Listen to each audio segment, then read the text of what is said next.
Happy game day, Cavs fans. It's time for another Cleveland Cavaliers on SI Game Day Report. The Wine and Gold ripping off their third straight win on Saturday night, a big 135-116 win over the Washington Wizards in D.C. Now they head to Madison Square Garden for a game against the New York Knicks, a much different test. The Knicks, who are 1-1 this season, coming off a big win over the Indiana Pacers on Friday night. The Cavs just 1-2 against New York last season. But the Wine and Gold, of course, not too far removed from that big, scrappy playoff series just a couple of seasons ago in which the Knicks sent the Cavs home early in the first round. But this New York team having a much different look and feel to it thanks to an offseason acquisition of Karl Anthony Towns in a big three-team trade. He scored 21 points for the Knicks on Friday night to go along with 15 rebounds.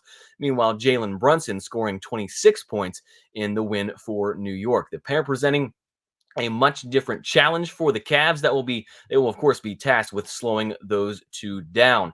Well, the Cavs have been scoring plenty of points themselves this season as a whole. They started off the season as one of the more efficient teams in the league. They're shooting nearly 55% from the field overall and averaging 128 points per game through their first three games. Last season, the Cavs finished just 23rd in points per game while finishing 13th in field goal percentage. They were 19th in the NBA in three-point shooting a season ago. But Saturday night, Jarrett Allen making his contribution to that shooting percentage. It was a perfect night for the field for JA, 10 for 10 while he scored 23 points, and it's not even the first time that the Cavs' big man has been perfect from the field. He was 11 for 11 shooting the basketball back in October of 2021 against the Memphis Grizzlies. Well, we talked about the Cavs getting some early season wins against lesser opponents, but the road ahead getting much tougher with the schedule including 6 games against teams that made the playoffs last season, including the Knicks, who finished with the second best record